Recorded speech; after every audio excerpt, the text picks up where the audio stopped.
నమస్తే, welcome to social post. నేను మీ మాధురి. మన లైఫ్లో మనకి ప్రతి అడుగడుగున ఏదో ఒక సమస్య, అడుగు తీసి అడుగు వేస్తున్న ప్రతి క్షణం ఏదో ఒక ట్రబుల్లో కూరుకుంటూ ఉంటాం. అనుకున్న పని అయినట్టే ఉంటుంది, కాకపోతే ఆ పని మన చేతి వరకు వచ్చి ఆగిపోతూ ఉంటుంది. కొంతమంది ఎలా అంటే విపరీతమైన అనారోగ్య సమస్యలతో బాధపడుతూ ఉంటారు. అసలు ఎందుకు ఏంటి అని చెప్పి డాక్టర్ దగ్గరికి వెళ్ళినా నార్మల్గానే ఉంది అంతా అని చెప్తూ ఉంటారు. ఒకవేళ వాళ్ళు జ్యోతిష పరిష్కారాలకి వెళ్తే మాత్రం తెలుస్తుంది మీకు రాహుకేతువుల ప్రభావం ఉంది అని చెప్పి. కాలసర్పదోషం ఇలాంటివన్నీ చాలా చెప్తూ ఉంటారు.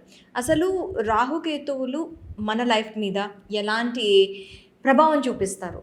ఇవాళ పాడ్కాస్ట్లో డీటెయిల్గా తెలుసుకుందాం. మనతో పాటు ఉన్నారు మంతా సున్నన్ శర్మ గారు. నమస్తే గురుజీ. నమస్కారం అమ్మా.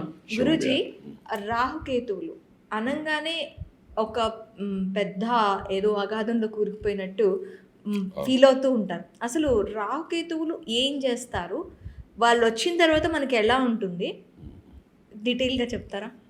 తప్పకుండా అమ్మా, దానికి ఉంది. కానీ రాహు కేతు మీద ఒక ఇంప్రెషన్ ఆల్రెడీ క్రియేట్ చేసేసారు.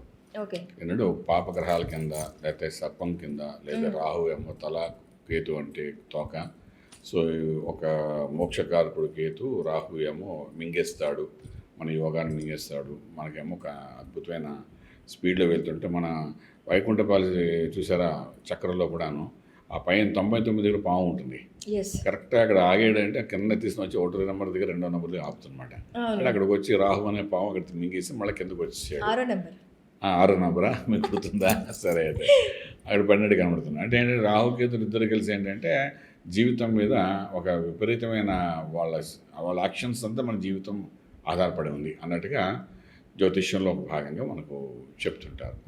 దానికి కాలసర్పదోష నివారణ చేసుకోవాలంటాం, సర్పదోషం అంటాం, రాహుకేతులకు జపాలు చేయమంటాం, లేకపోతే రాహుకేతు గ్రహాలకు సంబంధించి ఏదో కొన్ని దానాలు చేయమని చెప్తాము.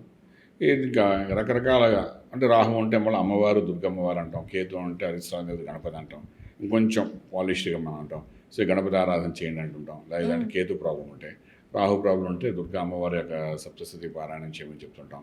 ఇవన్నీ రకరకాల రెమెడీస్కి ఏమి తక్కువ లేదు, రకరకాలుగా చేస్తుంటాం. ఇక్కడ రాహువు కేతువు 2 తల తోక అనుకున్నప్పుడు రెమెడీస్ ఎందుకు వేరు వేరుగా అంటే అమ్మవారికి గణపతికి ఉంటాయి కదమ్మా. ఇప్పుడు మనకు కొన్ని ఆభరణాలు మనం ఇక్కడ వేసుకుంటాం, కాళ్ళ దగ్గర వేసుకోం కదమ్మా. అవును కదా, కాళ్ళ దగ్గర చెప్పులు వేసుకుంటాం, మెడలో హారం చైన్ వేసుకుంటాం, అంతే కదా. అంటే ఇక్కడ దీన్ని చెప్పులు ఇస్తేనే ఇది అందం కాళ్ళకి. అది అలాగే కేతుకి ఏ ఇస్తే అది తృప్తి పడుతుందో అవి కేతుకి ఇవ్వాలి మనం. అలాగే రాహుకి ఏమి ఇవ్వాలో అది రాహుకి ఇవ్వాలి. తల తోకాన్ని మనం అనుకుంటాం కదా. సో మనకు ఆల్రెడీ ఆ కాన్సెప్ట్ మనకు అర్థమైపోయిందకే. సో ఇక్కడ ఏంటవుతున్నాయంటే ఈ యొక్క ఒక భయంకర రాహుమార్గస్ వచ్చిందంటే వీడి జీవితంగా నాశనం అయిపోయింది అన్నట్టుగా మన వాళ్ళు ప్రచారంలో తీసుకొచ్చేస్తారు. ఇంకేముంది, రాహుదశ వచ్చేసింది, 18 ఏళ్ళు జీవితం అయిపోయినట్టుగా. అలా కేతుమాదశ వచ్చినప్పుడు కూడా ఏదో కమ్యూనికేషన్ స్కిల్స్, తర్వాత ఏదో లేనిపోని ప్రెషర్స్ వస్తాయి, తర్వాత వైరాగ్యం కలిగించేస్తుంది, తర్వాత ఒక స్థల మార్పు అవుతుంది, స్థాన మార్పు జరుగుతాయి, రకరకాల ఉన్న ఉద్యోగాలను ఊడిపోయి ఇంకెక్కడికో వెళ్ళిపోవడము, లేకపోతే ఒక ఉద్యోగం కొంచెం మారడం, రకరకాల మనం చెప్పుకుంటూ పోతుంటాం. ఇవన్నీ ఒక ఎత్తు అయితే అసలు బేసిక్గా రాహు క్యారెక్టర్ ఏంటంటే ఒక ఛాయాగ్రహం. అంటే ఆ రాహుకున్న అడ్వాంటేజ్ అంటే అది ఏ రాశిలో ఉంటే ఆ రాశి యొక్క ప్రభావం చూపిస్తుంది, రాశ్యాధిపతి ప్రభావం. ఫర్ ఎగ్జాంపుల్ మేషరాశిలో ఉందనుకోండి, మేషరాశికి అధిపతి ఎవరు? కుజుడు.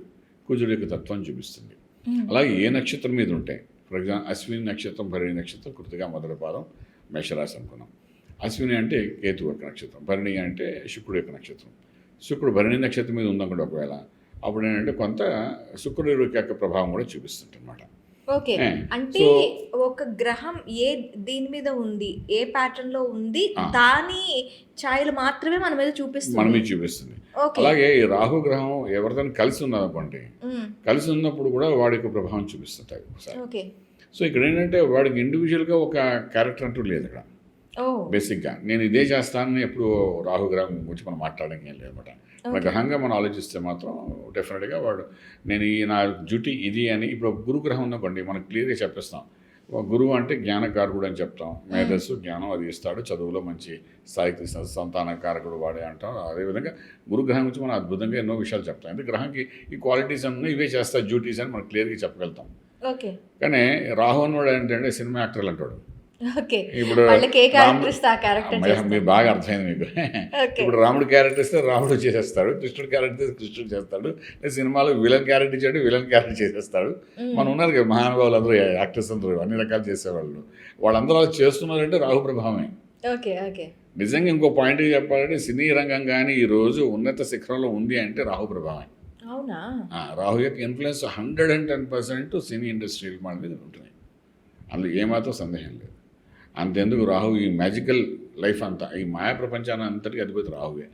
ఈ మీడియాకి అధిపతి కూడా రాహు. ఈ ఛాయాగ్రహం, ఇప్పుడు ఛాయాగ్రహం అంటే ఇప్పుడు మనం చూసే మీడియా అంటే ఈ కమ్యూనికేషన్స్ చేస్తున్నాం, మనం ఇప్పుడు టీవీలో కనబడుతాం. టీవీలో ఏముందండి, స్విచ్ ఆఫ్ చేస్తే ఏముండదు, ఒకటి బోర్డే కదా, స్విచ్ ఆన్ చేయగా ఒక మాయా సినిమా కనబడుతుంది. అందులో ఇంకేం ఉండదు. ఛాయాగ్రహం అంటే ఏంటి, అందులో నిజం ఉండదు, బొమ్మలు తిరుగుతుంటే అలా పట్టుకుందామంటే పట్టుకోగలుగుతాం, పట్టుకోవాలి అంటే ఒక మాయ జరుగుతుంది అక్కడ టీవీలో. అది మనం చూసి ఆ మాయలో అలా తేరుకుంటూ ఉంటాం. సీరియల్స్ చూసారంటే ఏదో అన్నం తిండి అని మానేసి కూడా మన వాళ్ళు చేస్తుంది కూర్చుంటే దాని మీద. అందులో చెప్పడానికి ఏముంది, ఈ మధ్య ఒక సినిమాలో కూడా అదే చెప్పాడు కూడా మనకు. అలాగంటే ఈ రాహు ఏం చేస్తున్నారంటే, ఈ మీ తీసే సినిమా అనుకోండి, మేము టీవీ సీరియల్స్ అనుకోండి, మీడియా రంగం అనుకోండి, కమ్యూనికేషన్ డిజిటల్ మార్కెటింగ్ అనుకోండి, ఇంకా కమ్యూనికేషన్ స్కిల్స్ అనుకోండి, వీటి అన్నిటిలో కనబడుతున్న మాయ ఏదైతే ఉందో, మీ టెలిఫోన్లో కూడా ఉన్న మాయ కూడా అంతే. ఇప్పుడు ఎక్కడో మీరు ఉంటారు, ఫోన్ చేస్తే ఇక్కడ నాకు వస్తున్నాయి, ఏం మాయ అది? ఇట్ ఈస్ రాహు యొక్క ఇన్ఫ్లుయెన్స్. ఈ ప్రపంచంలో ఒక మెకానిజం జరుగుతుందంటే ఆ మెకానిజంకి కారకత్వం రాహువే. ఓకే. మరి రాహు గురించి అంత చెడ్డగా చెప్పడానికి ఎవరు అవకాశం ఉంది చెప్పండి? ఈరోజు మనం మాట్లాడుతున్నాం, మైక్ ముందు మాట్లాడుతున్నాం, ఇక్కడ మాట్లాడుతుంటే ఇంకెక్కడో ఒక వినబడుతుంది, ఓకే, అది మాయే కదండి. ఆ మాయకి అధిపతి ఎవరు? మనం అర్థం చేసుకోవాల్సింది ఏంటి అంటే, రాహు ప్రభావం వల్ల కాదు, రాహు ఏ గ్రహంతో వస్తున్నాడు అనేది ఇంపార్టెంట్.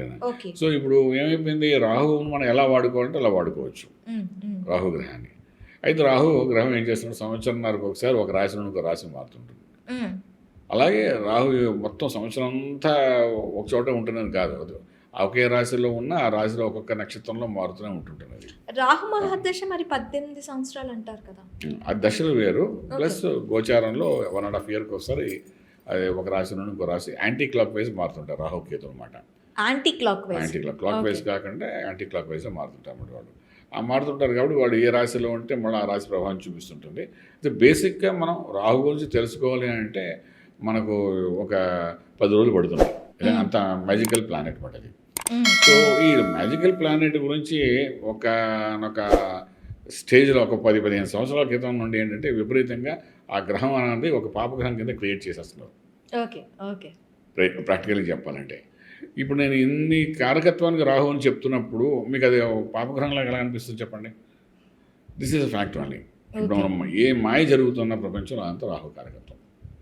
ఈ సృష్టి అంతా మాయ జరుగుతున్న సృష్టి అంతటి కారకత్వం రాహు అంటాం. నా లెక్క ప్రకారం, నా అనాలిసిస్ ప్రకారం, నేను చేసే రీసెర్చ్ ప్రకారం అయితే రాహు యొక్క మ్యాజిక్ వల్ల ఇవన్నీ జరుగుతాయి అని నేను అనుకుంటాను. కనబడిన మ్యాజిక్, మీకు కరెంట్ కనబడదు, లైట్ వెలుగుతుంది, ఓకే అంతే కదా. సో ఆ కరెంటు ఏంటుందో ఆ కనబడిన కరెంట్ మాయ, ఓకే. గాలి మీకు కనబడదు, చల్లగా అనిపిస్తుంది, ఆ గాలిలో ఉన్నది అంత మాయ. ఆ మాయ ఎవరంటే రాహు అనొచ్చు. ఓకే.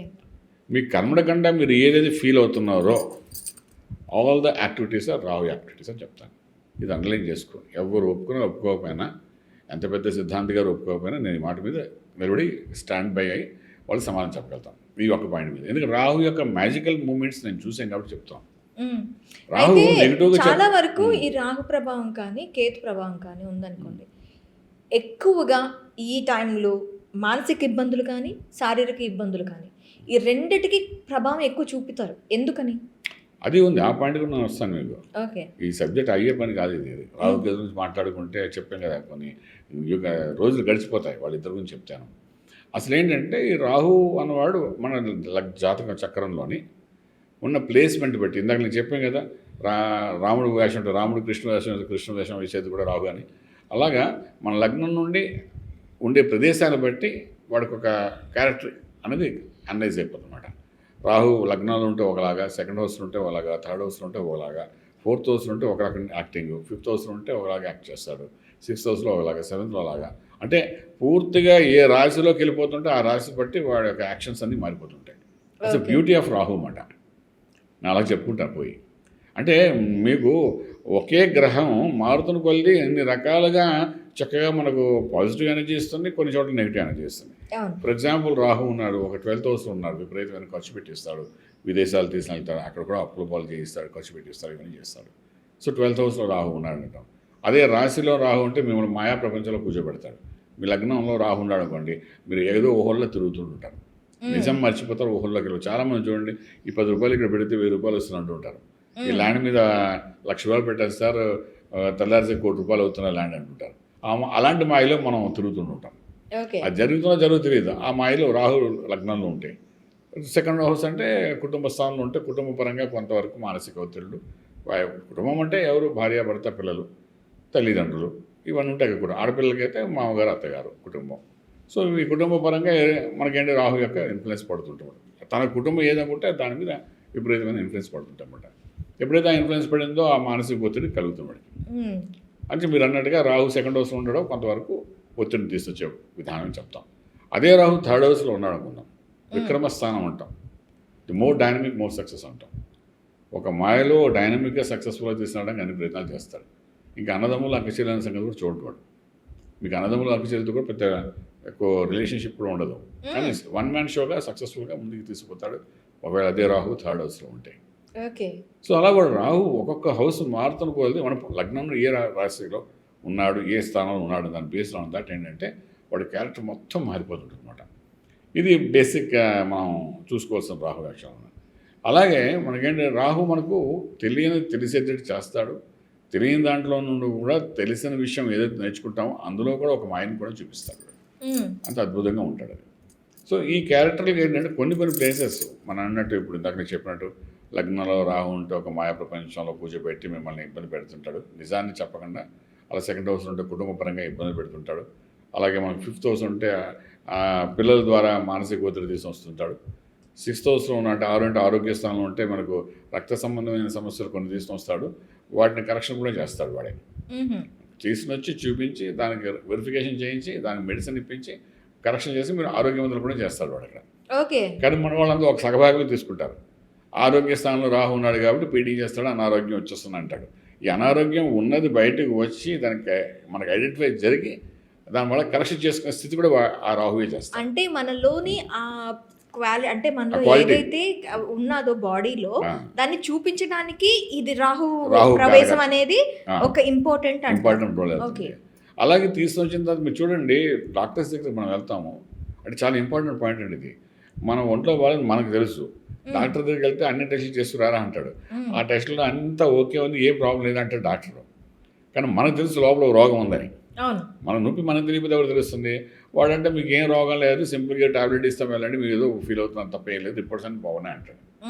అంటే మనకు లోపల ఉన్న రోగము రాహు అనుకుందాం, అది లోపల బయటికి రాదు. ఆ రానప్పుడే డాక్టర్ కూడా ఆ మాయలో పడిపోతాడు.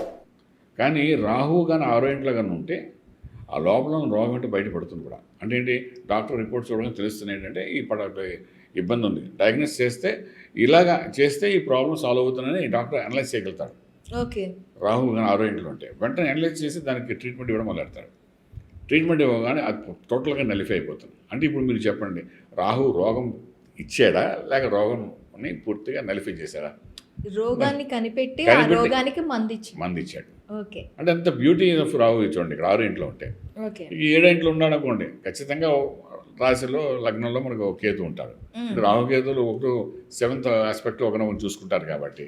సో ఈ వేవరింగ్ మైండ్స్తో లవ్ మ్యారేజ్ అవ్వడం, గాంధర్వ వివాహం అంటాం కదా, 7 ఇంట్లో గాంధర్వ వివాహం అవడం, ఒక మాయలో పడి అదే ప్రపంచం చూడట్లేదా, తల్లిదండ్రులు అక్కలే నాకు ఆ అమ్మాయే బొమ్మ, ఆ అమ్మాయే స్వర్గం అని చెప్తునే వాళ్ళు చాలామంది ఉంటారు కదా. పెళ్లి ముందు కథ చెప్తున్నాం, అనుకుని లవ్ మ్యారేజ్ అనుకుని పెళ్లి చేసుకుంటారు కదా. ఆ మాయను క్రియేట్ చేసేది కూడా అక్కడ రాహువే. 7th హౌస్ రాహు ఉంటే మనకు ఈ లోపల ఏ గురువు దృష్టి పడిన లగ్నం మీద ఉంటే వాడికంటే రియలైజేషన్ అయిపోతాడు. లేకపోతే ఆ మాయలో పడిపోతాడు. మాయలో పడిపోయి ఇంకా అక్కడ నుండి కంటిన్యూ అయిపోతాడు. ప్రపంచం అంతా ఈ అమ్మాయిలో ఉందంటే ఫీల్ అవుతాడు. అలాగే తర్వాత కాళ్ళు చేతులు కాల్చుకుంటాడు. అలాగే మగపిల్లలు కూడాను, అలాగే ఆడపిల్లలు కూడా. నేను ఇంత తప్ప ఇంకేమైనా చేసుకున్నాను. ఎంతమంది ఆడపిల్లలు ఉన్నారు? కొన్ని వేల మంది ఆడపిల్లలు మొండిగా వెళ్ళిపోతాయి. అంత చదివించి ఇంత గొప్ప స్థాయికి తీసిన తల్లిదండ్రులు మర్చిపోయి అప్పటికప్పుడు నాకు ఈ అబ్బాయి నచ్చాడు, నేను చూస్తున్నాడు నాకు కనీసం వారానికి 2-3 కేసులు వస్తుంటాయి మా ఆఫీస్కి. ఆ బాధలు తట్టుకోలేక అమెరికా వెళ్ళిపోతారు. అక్కడ ఎవరు బాగానే ఉంటాయి పిల్లలు. పాపం ఇన్ని అప్పులు చేసి పిల్లల్ని ఆడపిల్లల్ని అమెరికా పంపిస్తారు. ఆ అమ్మాయి ఎంఎస్ చేయడానికి వెళ్తాం. ఆ ఎంఎస్ చేసినప్పుడే తగులుతాడు ఎవడు మహానుభావుడు, అందంగా ఎత్తుగా ఒద్దుగాను. వాడు అంటాడు మన ఇద్దరు ఇక్కడేగా చదువుకుంటున్నాము, ఎక్కడే సెటిల్ అవ్వాలి కదా, మళ్ళీ మీ నాన్నగారు వాళ్ళు అక్కడ ఆంధ్రాలో ఒక అబ్బాయిని చూస్తే ఆ అబ్బాయి మళ్ళీ ఆంధ్ర వచ్చేయమంటే ఇంత చదువు వేస్ట్ అవుతుంది కదా, ఒకే కాలేజీలో చదువుకున్నాం, ఒకే చోట జాబ్ చేసుకుంటాం, హాయి సెటిల్ అయిపోతాం కదా ఒక కథ చెప్తాడు. ఆ మాయలో పడిపోతుంది ఆడపిల్ల. See how interesting. ఎవరికి ఇవన్నీ జరుగుతాయంటే లగ్నంలో కానీ సప్తమంలో కానీ రాహుకేతులు నడుస్తున్నప్పుడు వాళ్ళకి ఈ ఆలోచన వస్తుంటాయి. ఓకే. అలా ఆలోచనలో ఆ మాయలో కూర్చోబెట్టాడో వాళ్ళ ధర్మం. రాహు చేసేది కరెక్టే, వాడి డ్యూటీ వాడు చేస్తుంటాడు. ఇంకా పక్కన మనలాంటి వాళ్ళు ఎవరో దాన్ని కరెక్షన్ చేయాలి. వాళ్ళు ఆ డ్యూటీ చేసినప్పుడు వాళ్ళిద్దరి మధ్య ఎప్పుడూ కరెక్షన్ చేసుకోవాలని అనిపించదు. అదే మాయ. ఒరే వాడు మాయలో పడిపోయాడు, అమ్మాయి మాయలో పడిపోయారా అంటారు. ఏంటి ఆ మాయ అంటే ఏంటది? రాహువే. ఓకే. ఓకే, బాగుంది సినిమా చెప్తుంది రాహు గురించి. రాహు చాలా ఇంట్రెస్టింగ్ గా ఉంది. అంటే చాలా వరకు కూడా రాహు గురించి ఏంటి అంటే వస్తే అనారోగ్యం, తర్వాత ఆయన అన్ని పనులు అయ్యేటట్టు ఉంటాయి. ఇందాక నేను చెప్పినట్టు అన్ని పనులు అయ్యేటట్టు ఉంటాయి, కానీ ఏవి కావు. మీరు చెప్తున్న దాన్ని బట్టి ఏంటి అంటే మనకి ఏది కావాలో అది మాత్రమే ఇస్తాడు. ఇంకా ఒక పర్సెంట్ చెప్పాను. ఓకే. కదా చెప్తే మీరు షాక్ అవుతారు ఇంకా ఆయన గురించి చెప్తే. అలాంటి ఇంకా అష్టంలో ఉంటాడు రాహు, అష్ట కష్టాలు పెడతాడు, ఆరోగ్యమే చూపిస్తాడు, అనారోగ్యం ఆయుష్ స్థానంలో ఉంటాడు ఒకసారి ఇందేంట్లో ఉంటే. ఇంకా రాహు 8th హౌస్లో వచ్చేసాడంటే ఇంకా వాడి జీవితాంతం ఇంకా ఏదో రోగాలతో వాడితో బతుకుతుంటాడు అన్నట్టుగా ఒక భ్రమ కూడా ఉంటుంది. కానీ రాహు ఏం చేస్తాడంటే రోగాలను ఎక్స్ట్రీమ్లీ ఎండవర్ తీసుకెళ్ళి కరెక్షన్ కూడా చేస్తాడు ఒక్కొక్కసారి. ఒక రాహు వల్లే మనకు ఆయుష్ పోదు ఎక్కడ జ్యోతిషాపరంగా. సో 8th హౌస్లో ఉండేటప్పుడు కూడా అష్ట కష్టాలు పెడతాడు. మీరు చెప్పినట్టు రాహు కొన్ని ప్లేస్లో ఉన్నప్పుడు ఇబ్బంది పెడతాడు అనుకున్నాం కదా. 2nd హౌస్ అనుకున్నాం, రాశిలో ఉంటే అనుకున్నాము, అలా 5th హౌస్లో పిల్లల ద్వారా అనుకున్నాం, 8th హౌస్లో ఉంటే కూడా కొంత ఇబ్బంది పెట్టేస్తాడు. ఓకే. ఇక 9th హౌస్లోకి వచ్చాడు అనుకో రాహు, లగ్నానికి 9th హౌస్ తండ్రి స్థానం, అది చదువుకునే స్థానం, హయ్యర్ ఎడ్యుకేషన్ చేసే స్థానం. అది అటువంటి ప్లేస్లో రాహు వచ్చి కూర్చున్నాడు అనుకోండి, తండ్రి యొక్క దోషం అంతా చూపిస్తాడు మనకు. అంటే చిన్న వయసులో తండ్రి గారితో మనకు వైరం, తండ్రి గారు అనారోగ్యం రావడం, లేకపోతే తండ్రి గారు కాలం చేయడము, ఇలాంటి కొన్ని సంఘటనలు మనం ఎన్నో కేసులు చూసిన ఎక్స్పీరియన్స్ ఇవన్నీ చెప్తున్నమాట. ఇవన్నీ జరుగుతుంది 9 ఏళ్ళు. ఇంకా 10వ ఏళ్ళు అంటే తండ్రికి దూరంగా ఉండడం, ఒకవేళ అలాగైపోతే తండ్రికి దూరంగా ఉండడు కొద్దిగా, ఇలాంటివన్నీ చేస్తుంటాడు.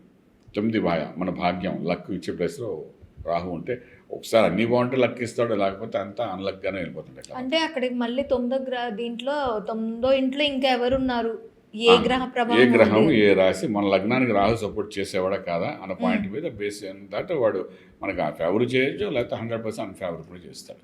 ఓకే. 10వ ఇంట్లో అంటే ప్రవిశాల క్షేత్రం ఉంటాం. అంటే మనం ఏ పని చేసి ఏ కర్మస్థానం అంటాం 10వ ఏళ్ళు, ఏ కర్మ చేసి జీవన విధానం గడుపుతామని చెప్తున్నాడు.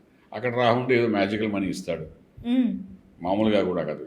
వాడు ఏం మ్యాజిక్ చేస్తాడో తెలియదు. మనం చేసే ప్రొఫెషనల్ ప్లేస్లోనే మనకు ఒక అద్భుతమైన ఈ సినీ ఇండస్ట్రీ వాళ్ళకి చాలా మంచి ఉపయోగపడుతుంది. ఇది 10th హౌస్లో రాహు అనేది ఉంటే, 10th హౌస్లో వాళ్ళకి రాహు లేకపోయినా ట్రాన్సిట్లో 10th హౌస్లోకి రాహు వస్తే మాత్రం వాళ్ళు మ్యాజికల్ మనీ ఇండస్ట్రీలో హీరోగా మంచి మంచి క్యారెక్టర్స్కి ముందుకు వెళ్ళిపోవడానికి అవకాశాలు ఉంటాయి.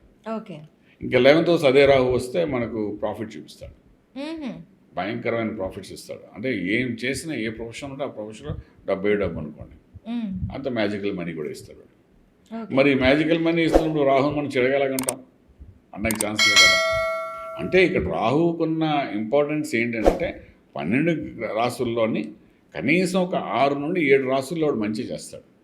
ఓకే. చేస్తున్నప్పుడు అంటే ఆ మంచి కంటే అంటే మనం చూసారు ఎంత మంచి చేసినా ఒక చెడు పని చేసేసరికి మన ఇంట్లో పిల్లల్ని తిట్టేస్తాం మనం గట్టిగా, దాని మీద ఎక్కువ కాన్సన్ట్రేట్ చేస్తాం. అలాగే రాహు చేసే చిన్న చిన్న చెడు పనులకు దాని ఏంటంటే ఈ మంచి అనేది కనబడదు. ఓకే. అది బేసిక్గా జరిగే పాయింట్ అన్నమాట. దీనికి తోడు కేతు కూడాను మామూలుగా ఉండడు. కేతులో ఒక పరస్పర వీక్షణాలు ఉన్నారు కాబట్టి డెఫినెట్గా Ketu also plays a important role along with Rahu అన్నమాట. ఒక రాహు గురించి మనం చెప్పుకోకూడదు, ఎందుకంటే రాహు కేతులు ఇద్దరు మనకేంటంటే జాతకరీత్యా చూడండి, మన పంచాంగ రీత్యా తీసుకోండి, లేకపోతే జ్యోతిష్యపరంగా తీసుకున్నా, లేదా దేవతల పరంగా తీసుకున్నా కూడా వాళ్ళిద్దరూ ఒకరి అంటుకుని ఉన్నవాళ్ళే. సో వీళ్ళిద్దరూ 2 పనులు చేయడానికి భూమి మీదకి వచ్చారు వాళ్ళు. ఓకే. ఇది నేను ఇంకో రకంగా చెప్తాను, ఆధ్యాత్మికంగా చెప్తానండి. ఇదే రాహుకేతు గురించి ఇంకోసారి. మనకేంటంటే 9 ప్లానెట్స్ ఉన్నాయి. It's a beautiful subject. చాలామంది వీటి గురించి వెళ్ళరు. ఈ 9 ప్లానెట్స్ ఏం చేస్తున్నాయంటే 2 ఫ్యామిలీస్ కింద విభజన అయిపోయాయన్నమాట. 2 ఫ్యామిలీస్ అంటే ఒకటి గురుడు యొక్క ఫ్యామిలీ, ఇంకోటి శుక్రుడు యొక్క ఫ్యామిలీ అనుకుంటాం. ఓకే, గురుడు అంటే బృహస్పతి. దేవతల గురువు, శుక్రుడు అంటే శుక్రాచార్యులు. సో రాక్షసులు అన్నమాట. అదే ఈ గురుడు ఫ్యామిలీలు అంటే గురుడు, రవి, చంద్ర, కుజ, ఈ నలుగురు గురుడు ఫ్యామిలీ. Okay okay.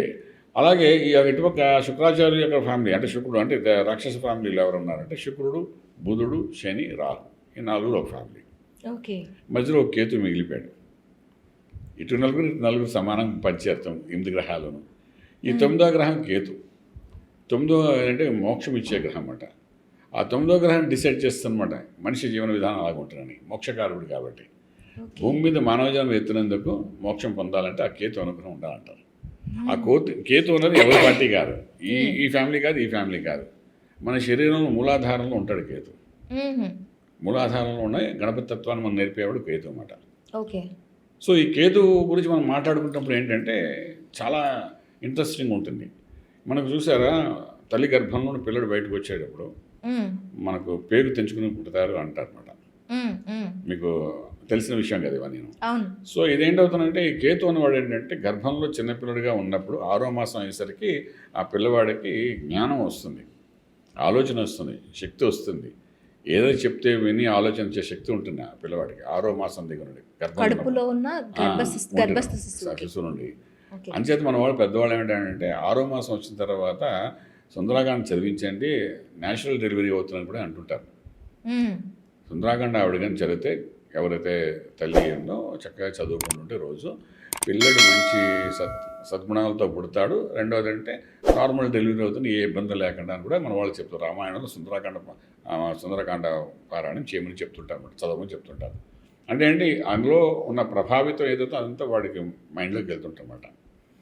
ఈ గర్భంలో 6 నుండి 9 మాసాల 3 నెలలు అంటే అక్కడ మూలాధారంలో కేతు ఏం చేస్తాడంటే గణపతికి విశేషంగా ఆ పిల్లవాడు విశేషంగా చెప్తుంటాడు.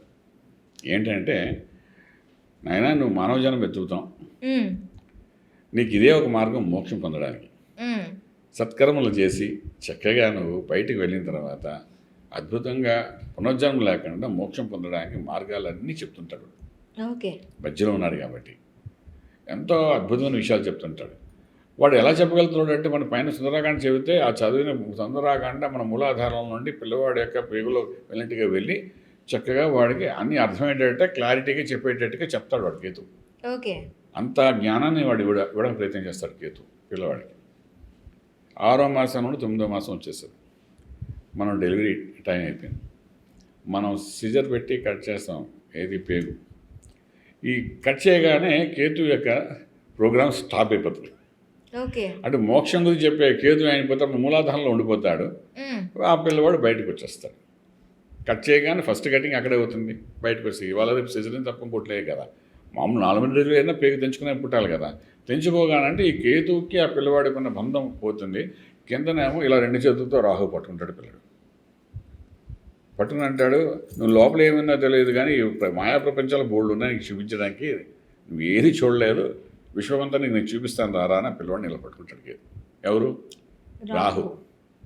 ఇలా పట్టుకుని చక్కగా ఇలా పట్టుకునే 2వ రోజుకే జాన్సన్ బేబీ పౌడర్ ఇస్తాడు, జాన్సన్ బేబీ ఆయిల్ ఇస్తాడు. మీకు అర్థమైపోతుంది ఏం చెప్పాలనుకుంటున్నాను.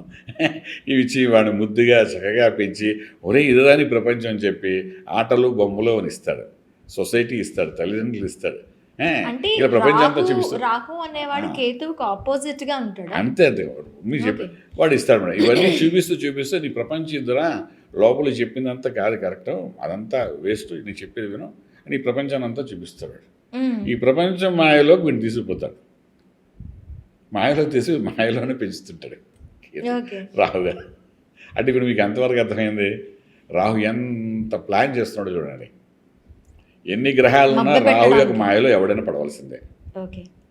సో చిన్నప్పుడు సొసైటీ ఉంటే సొసైటీతో తిరుగుతాడు, అన్నీ నేర్చుకుంటాడు, మంచి కంటే చెడు కూడా నేర్చుకుంటాడు మంచితో పాటు. ఈ కేతు లోపల చెప్పాడు 3 నెలలుగా చెప్పిన కేతు చెప్పిన మోక్ష మార్గాలు మర్చిపోయేటప్పుడే కింద పడుతూనే రాహు పట్టుకున్నాడు. వాడు ఇంకా ప్రపంచాన్ని చూపిస్తాడు. ఇంకేమిటి కేతు లోపల కూర్చొని నడవడం ఏడవడం తప్ప ఏం చేసేది ఉండదు. మ్మ్. అలా పెంచుతుంటే మధ్యలో ఒక్కొక్క సమయంలో మగ పిల్లలు అయితే ఏదో ఉపనయన సంస్కారాలు చేసేటప్పుడు అక్షరాభ్యాసం చేసేటప్పుడు కేతు తల్లిని ఒళ్ళో కూర్చోబెట్టి ఎప్పుడైతే అక్షరాభ్యాసం చేస్తుంటాడో దగ్గరగా కూర్చోడు ఒళ్ళోని కదా, అప్పుడు కేతు లోపల ఉంటే ఒరే అక్షరాభ్యాసం నేర్చుకుంటున్నాం కదా, కొంచెం ఇక్కడ నుండి నేను జ్ఞానం సంపాదించుకుని ఓం నమ శివాయ అన్న పదానికి గట్టిగా రాయరా బాబు అంటాడు. ఈ లోపల తండ్రి తర్వాత తల్లి ఉంటుంది కదా, ఆ పలకనెల్లా తిప్పేసి ఏబీసీడీలు నేర్పిస్తుంది ఏనండి. అంటే మళ్ళీ ఆ మాయలో పడిపోతాడు వాడు. ఓకే. ఓం నమ శివాయ మర్చిపోతాడు వీడు. మీకు అర్థమైందా? మీకు మొదట పంచాక్షరి మహామంత్రం భూమి మీద పుట్టిన ప్రతి ఒక్కరికి శివ పంచాక్షరి మహామంత్రంతోనే అక్షరాభ్యాసం జరుగుతోంది. కాదంటారా చెప్పండి? ఖచ్చితంగా జరుగుతుంది. కానీ జరుగుతుంది. తిరగబడి దాని తిరబడి ఏబీసీడీ కొట్టి XYZ కొట్టేస్తారు వాళ్ళు. మా పిల్లడు ఏబీసీడీ రాశాడు, మా పిల్లడు ఏబీసీడీ రాశాడు, ఇంక ఎగిరికి ఎంత వేసేస్తుంటారు.